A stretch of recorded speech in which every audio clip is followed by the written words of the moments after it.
Hello cello students. So this is lesson 2 and today we're going to talk a little bit about our theory box here on page 5. So in lesson 1 we covered page 4. Up here it talked a little bit about beat, the pulse of music, measures, bar lines, quarter rests, quarter notes, and so on. And if y'all have any questions about those things, let me know in the comments below.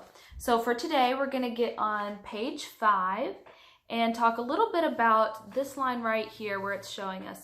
So it's the bass clef notes. And here's a little bit of a bigger, well, there's a reflection on that because it's a whiteboard. But anyway, I think you can see we have on the lines G, B, D, F, A. And then, there we go. I can point to each one. Okay, so then we have on the spaces A, C, E, and G. And what we want to remember is to always have a way of remembering what note each line stands for. So we come up with this phrase for the lines, great big dreams for America. Okay, so that's for the lines, great big dreams for America. If you can remember that phrase, you can replace that A with any country that starts with an A, or really any word that starts with an A. And you can make these phrases your own as well. Some people use good boys do fine always, or anything that you can use G, B, D, F, and A. Anything to help you remember that that's what those lines stand for. Okay, and then for the spaces, I kind of ran out of space here, down here at the bottom, but the spaces is A, C, E, G. So we have all cows eat grass, okay? And you can also make up your own phrase there if you have trouble remembering that one, but that one's all cows eat grass. So once you have a phrase in your head that you can remember where we're going in the phrase, it's easier to remember the next word in the phrase rather than the next letter, because they're not necessarily in alphabetical order with skipping lines and spaces. And also in music, we have the letters A through G, and then it just repeats over and over again. So sometimes for some students, it doesn't make sense that we have a G here, and then the next space up is an A, and then it goes into alphabetical order. So it can be a little bit confusing. But the main thing is to just watch in your book carefully as we go along here. They're gonna show us one note at a time, okay? And at the beginning, they're gonna put the letter names inside of the notes. So it's gonna be really easy for you to start out reading music. Down here, it shows you the beat, 1 and 2 and 3 and 4 and that's how we count for each measure. So remember, the bar lines cut off one measure at a time, and we have 4 beats per measure. So the number is the downbeat, the and symbol is the upbeat. So 1 and 2 and 3 and 4 and most of the time as beginners we play on the downbeat, which is the number. So the 1, 2, 3, 4, and so on. Okay, all right, so we're going to get into playing this. So get your cellos ready, make sure they're in tune. If you need help tuning your cello, let me know in the comments below. I can make a video on tuning as well. But for now, we're going to get into page 5. Let's see if I can set up my book here with my camera. And grab your cellos and let's get going. Okay, so we're gonna start out playing pizzicato, just like we did for lesson 1. So we're gonna be using our first finger. You can put your thumb along the side to help kind of balance your hand out. And remember, we'll be playing about here, not all the way down here by the bridge, which you can't see, my camera's cutting it off. Okay, so we're gonna start with exercise number 6. Okay, so we're still doing D's and A's. So the first string and the second string. The first is A, the second is D. All right, so we're starting on the second string. Exercise 6, here we go on D. It goes D, D, D, rest. A, A, rest. D, D, A, D, D, D, rest.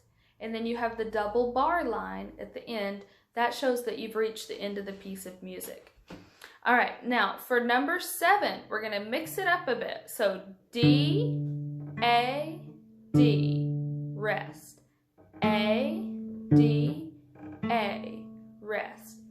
D, A, D, A, D, D, D, rest.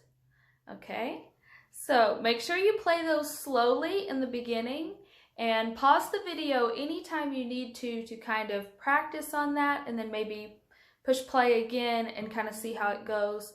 That'll kind of help you set a tempo, set a rhythm, and focus on tone. So, okay, here we go for number 8.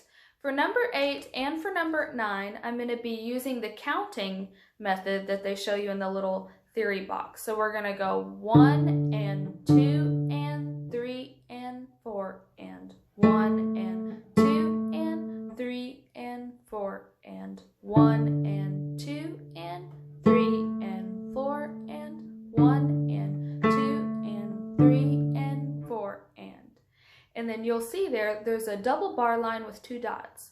That means to repeat one more time. So we're going to do that again. 1 and 2 and 3 and 4 and 1 and 2 and 3 and 4 and 1 and 2 and 3 and 4 and 1 and 2 and 3 and 4 and. Okay, so that was number 8. You just play it twice and do it slowly at first, because it's easier to just show you that than it is when you're learning it for the very first time. That's really tricky to try counting at the same time and playing at the same time. So if you need to, just look at the beats at first and just try to get the notes. And then as you progress, then you can add in the counting, saying the counting. So I know that's really tricky in the beginning. Okay, on to number 9. We're going to do the same thing with the counting.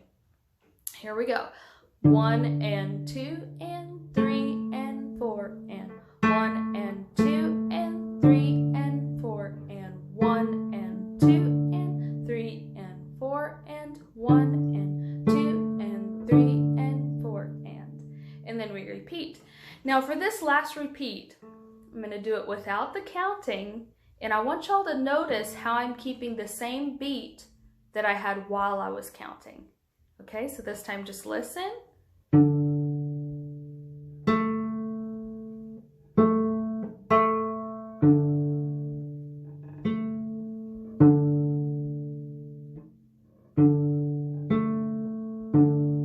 Rest. Okay, so about the same there. So really practice those carefully and slowly, and work on plucking nice and strong, like that, so you get a really nice tone out of your cello. Okay, you can practice that on all the strings.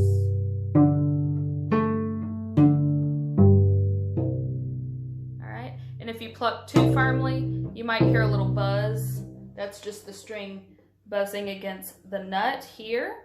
So be careful to not pluck it too firmly. It'll make a little buzz up there because it's kind of vibrating against the wood there. So just pluck it just firm enough where you get a nice tone, but there's no buzz to it. If you feel like you're not plucking it too firmly and you've still got some buzzing going on in this area or down by the bridge, then you may need to take your cello to a repairman, have him look it over and make sure everything's okay. That way you don't end up popping any strings or anything like that going on. So y'all have fun with that, and I will see y'all for lesson 3.